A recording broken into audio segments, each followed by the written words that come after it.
Assalamualaikum warahmatullahi wabarakatuh. Saya di sini mau mempresentasikan hasil tugas sejarah Indonesia. Perkenalkan, nama saya Desinta Pamadiana, kelas IPA 3 nomor absen 7, Guru Mapel Arum Prihananti SPD, asal sekolah SMA Negeri 1 Kampak, Trenggalek. Jadi begini, dahulu sekitar ratusan bahkan ribuan tahun yang lalu, ada beberapa negara yang melakukan penjajahan terhadap negara-negara lain. Tujuan menjajah sudah sangat jelas, yaitu ingin menguasai dan memperluas wilayah kekuasaan. Banyak dari negara-negara jajahnya terus dikeruk sumber dayanya, baik alam maupun manusia. Dan begitu negara penjajah semakin kuat dengan menguasai tempat-tempat vital atau strategis dari suatu wilayah. Awal munculnya keinginan untuk menguasai daerah lain itu ketika jatuhnya Konstantinopel. Konstantinopel adalah tempat yang strategis untuk berdagang dan Turki Utsmani ingin menaklukkannya.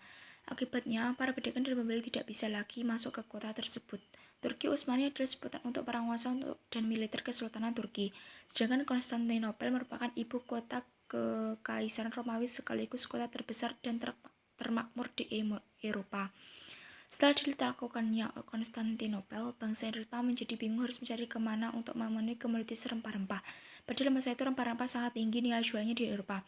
Kemudian bangsa Eropa mulai melirik Indonesia karena keberadaan Indonesia sebagai penghasil rempah-rempah terbaik mulai terdengar bangsa Eropa. Pada akhirnya Indonesia menjadi rujukan orang-orang Eropa untuk membeli rempah-rempah dan memenuhi kebutuhan mereka. Pengertian kolonialisme dan imperialisme bangsa Barat. Pengertian kolonialisme, Archimedes harus tahu kalau kolonialisme berarti hasil dari kata koloni. Nah, koloni menurut bahasa Latin artinya pemukiman, upaya yang dilakukan negara-negara penguasa dalam rangka menguasai suatu daerah atau wilayah untuk mendapatkan sumber daya disebut kolonialisme. Pengertian imperialisme. Selanjutnya, imperialisme merupakan istilah yang berasal dari kata imperator, artinya memerintah.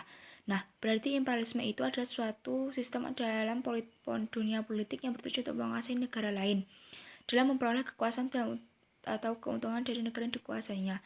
Imperialisme sudah sejak abad ke-19 loh. Pada awalnya dicetuskan oleh Benjamin Disraeli yang merupakan Perdana Menteri Inggris saat itu. Kolonialisme umumnya dilakukan oleh negara-negara yang memiliki kekuatan militer yang kuat. Contohnya seperti Portugis, Spanyol, Belanda, dan Inggris. Negara-negara tersebut berhasil menguasai negara-negara lainnya termasuk Indonesia. Selain Indonesia memiliki rempah-rempah yang terbaik dan melimpah, masyarakat juga ramah dan baik sekali menyambut orang-orang Eropa yang berdatangan. Karena itu mulai banyak armada milik bangsa Eropa yang menepi ke Indonesia. Di sini ini erat kaitannya dengan penjelasan pengertian kolonialisme dan imperialisme. Perubahan atau dampak politik, ekonomi, dan sosial akibat perluasan kolonialisme imperialisme di Indonesia. Maksudnya bangsa asing berpengaruh terhadap keadaan di Indonesia. Pengaruh itu mengakibatkan terjadinya perubahan di bidang politik, ekonomi, sosial, dan ideologi di Indonesia.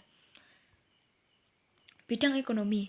Dampak imperialisme dan kolonialisme Belanda juga berdampak pada bidang ekonomi, di mana salah satu tujuan mereka menguasai Indonesia untuk mendapatkan keuntungan sebesar-besarnya dengan mencari uang dan mengumpulkan kekayaan sebanyak-banyaknya. Hal tersebut dapat dibuktikan dengan beberapa faktor, yaitu satu, adanya sistem paksa yang diterapkan oleh Belanda terhadap masyarakat Indonesia. Dua, diberlakukannya sistem sewa tanah karena terjadilah perubahan dari sistem ekonomi barang ke sistem ekonomi uang. Tiga, Belanda memberi fasilitas umum dengan memperkerjakan masyarakat Indonesia pada kerja rodi. Empat, mulai diperkenalkan sistem ekonomi uang untuk menggantikan sistem perekonomian tradisional. Lima, mulai dikenal tanaman-tanaman yang laku di pasar dunia serta dibangun sarana-prasarana pertanian dan perkebunan. Dibangunnya sarana-prasarana transportasi kereta api dan pelabuhan-pelabuhan yang berdampak baik perekonomian. Bidang sosial budaya. Dalam sisi perkembangan sosial budaya, kebudayaan masyarakat Indonesia terhadap masa imperialisme dan kolonialisme juga mengalami perubahan. Dampak yang dirasakan salah satunya adalah dengan berubahnya pola hidup masyarakat Indonesia akibat pengaruh bangsa Eropa. Hal tersebut disebabkan dengan adanya beberapa faktor antara lain. Satu, perpindahannya fokus masyarakat pada bidang sosial budaya akibat hilangnya peran politik dari para penguasa. Ikatan tradisi melemah akibat beberapa upacara adat yang disederhanakan. Dua, hilangnya kekuasaan tradisional akibat hilangnya status raja oleh Belanda dan dikatakan sebagai pegawai pemerintahannya.